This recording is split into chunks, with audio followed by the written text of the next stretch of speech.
Welcome to another RSR. Tonight we are reviewing Canada 4, Honduras 1 in the CONCACAF Nations League 2023 League A Group C. Canada 4, Honduras 1.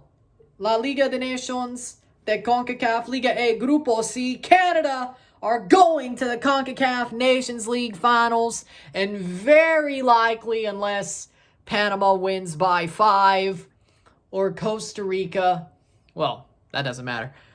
Panama wins by 5. They will be playing the winner of Costa Rica-Panama in the semifinals, and U.S. versus Mexico will be the other semifinal.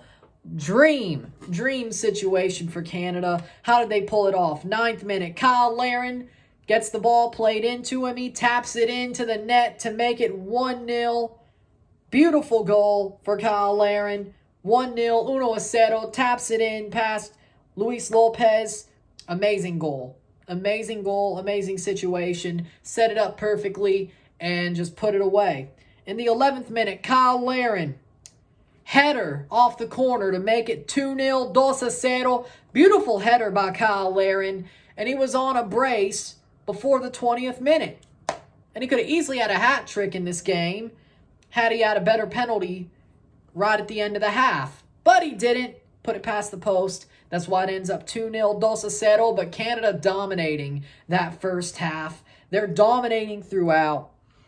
Honduras has like one chance in the first half. And it wasn't even that great. 2-0 Canada. Exactly where you want it to be if you're a Canadian fan. If you're a Honduras fan, they can't find an answer. Second half. 49th minute, Jonathan David. Ball falls back to him off a rebound. He slides past the defender, takes a shot, puts it past Lopez to make it 3-0, 3-0. Beautiful. Benguche scores a header off a corner. Out jumps Johnston. Beautiful jump, might I add. Amazing for Benguche, the Olympia man. 73rd minute, 3-1. Honduras ruins the clean sheet. But Jonathan Osorio makes a great run in behind, takes a shot, beautiful goal past Lopez to close the game up for good, and makes it 4-1, 4-1 on the night. That's the way it would end, 4-1, 4-1.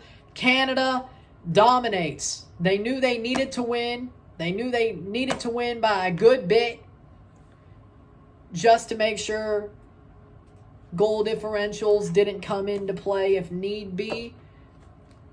Especially if Costa Rica were to win, they'd have to win by 7 to make Canada the away team in that situation in the semis. I know that's procedural, but still. With that being said, stats are as follows. 15 shots to 5, 11 shots on goal to 3, 65% possession to 35% possession, 600 passes to 288 passes, 95% pass accuracy to 94% pass accuracy, 15 fouls to 15, 3 offside to 0, 1 yellow card to 1, 0 red cards to 0, 4 corners to 3. Canada dominant. Canada dominates. They knew they had to win. If they drew, they would have had to face the U.S. They would have been the 4th place team in the seeds of the group winners, and they would have had to face the USA in the semifinals. Do I think that would have been a bad matchup? No, but I'd rather face them in the final when they're 75% after getting the snot beat out of them by Mexico in a rivalry semifinal. So, as it stands, I'd rather be in this position. Now, again, we'd have to play them anyway if Panama were to win 7-0, but right now it's 0-0. I don't see them winning by 7. I think that's wholly impossible. It's in Costa Rica. So even if Panama were to win, we'd just be the away team in that matchup, most likely. With that being said, or we would be the away team in that matchup. But procedurally, it's all in Vegas, but procedurally, if Costa Rica were to win, we'd be the home team in that matchup. If Panama were to draw, I think we'd actually be the home team. Yeah, be 8 points. We have 9, so we'd actually be the home team. So with that being said, again, though, the standings look good for Canada. It makes Canada a very more dangerous threat to win this trophy. Not that they needed the help, but hey, If you could take the help, get the help. And they gave themselves the help because they dominated Honduras. That's the point. Honduras had no answers. Yeah, they had that header from Benguche, but other than that, that was like their third shot on goal. The only one that went anywhere. Yeah, it's not a clean sheet. You wish it was 4-0. But even though it was 4-1, that one goal really wasn't anything but, hey, it happens sometimes. Sometimes you don't have the perfect night. And that's the one thing that didn't go Canada's way. But with that being said, defensively they were great. Richie didn't get a yellow, because if he got a yellow, he would have been suspended for the semis, and that would have sucked. Eustachio didn't either. That would have sucked as well. There were a couple of players who were on the ropes. If they had gotten a yellow, they would have been suspended for the semis before the yellows got reset. So, luckily that didn't happen. I'll have to look into Johnston, but I think we can handle Costa Rica or Panama without him. It's really Richie and Eustachio. Nobody else did. So, we should be good on that front. With that being said, I'm happy with the performance. Honduras had no answers. Defensively, they sucked. They put the ball forward a couple of times. They had 3 shots on goal. It wasn't really that good a performance for Honduras. The last time they were at BMO, it was a pretty good performance for them, but they've fallen off a cliff since the September of 2021, over almost 2 years ago. They fell off a cliff. They're not good now. And Canada did what they had to do in that match. They did what they were supposed to do. Curacao wasn't the most beautiful match for Canada. They definitely could have done better. But tonight, Canada did what they were supposed to do. They did what they were supposed to do. They played the way they were supposed to. You saw the dominant CONCACAF Canada for the first time since Qatar. When they played Qatar, not at the World Cup, but when they played Qatar. You could say, but what about that Belgium game? Yeah, sure, but if they were dominant, they would have won. Their finishing was atrocious. And the penalty being missed saved was not a good thing either. They have not been this dominant Canada since that Qatar game back in September of 2022. It's been a while, and that's the point. We've seen the reemergence of that dominant CONCACAF Canada at the right time and the right moment, going into Nations League finals, going into Gold Cup. Maybe they've learned things. Now, I will say Herdman's substitutions made me lose my mind. I will say that. The 4-person sub, the quad sub, was absolutely stupid, and I'm glad it didn't bite Canada in the ass like it did Ronnie Dalla in Champions League last year about this same time. About legitimately a year ago.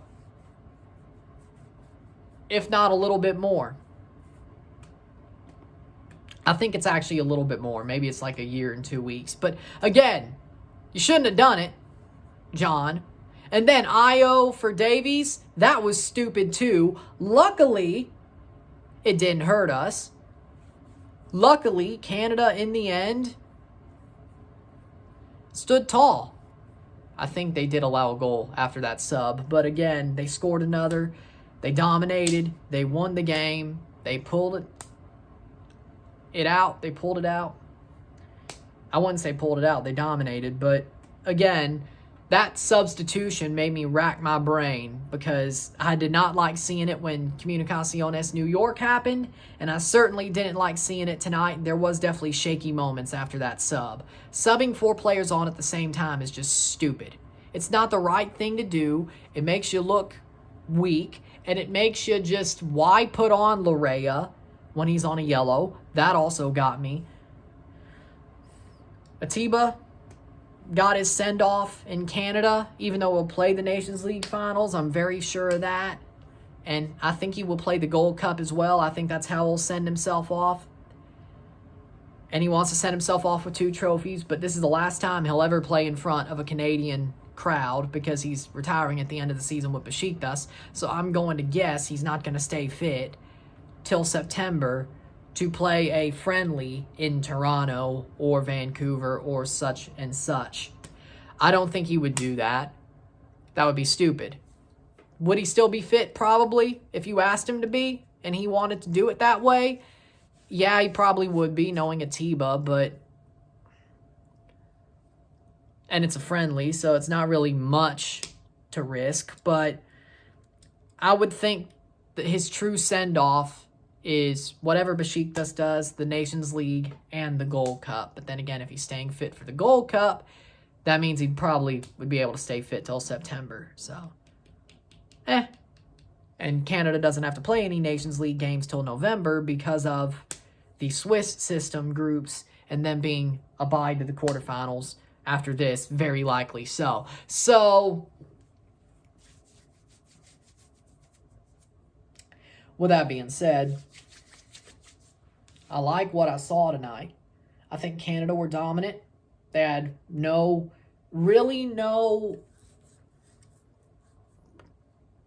what's the word? Resistance from Honduras. Resistance from Honduras was absolutely at a low level. Canada did what they had to do. They said, oh, you beat us the way you did at that slip and slide back in June. We're going to show you what we really are made of. And oh, they did. They did.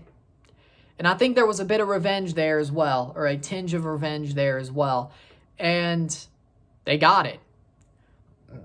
Canada had an amazing match.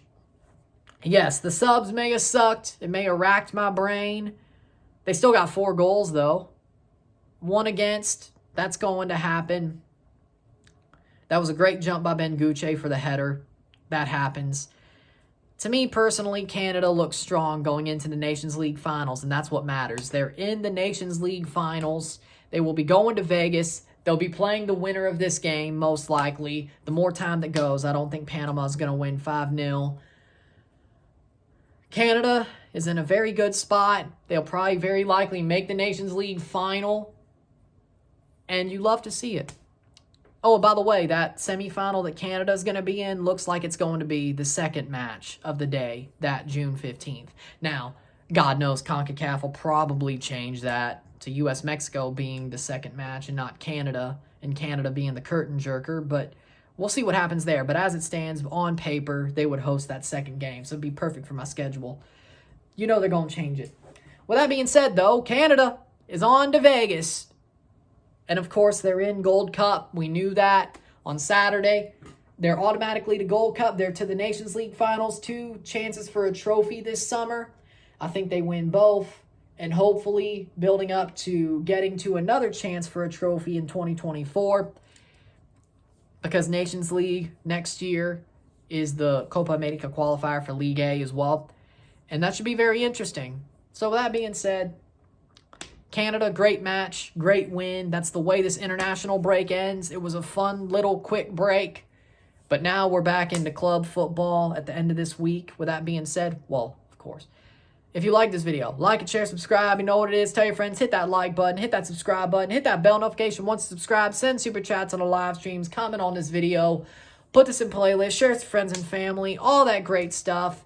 I shall see you tomorrow for the recap of the CONCACAF Nations League group stage, League C, B, and A. And if I have my predictions, I will go through them and see how right I was.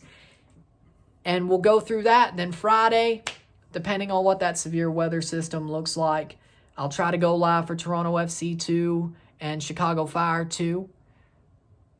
At the very worst, if I say screw it, I'm doing it, I'll be downstairs watching that match. But we'll see what happens. And then, of course, Saturday, I'll be here for TFC 1 versus Charlotte. So that's what this week looks like. Of course, for the Dynasty Stars, there will be Run It Back and Month Ahead, of course, over the next couple of days as well. So there's that. But I'll see you then. That's the end of this month. March was crazy. And we got a good April, May, June, and July coming up. It's going to still be crazy. With that being said, I'm Ryan and I'm out. Peace. See you later. Let's go, Canada. Big win. Let's go.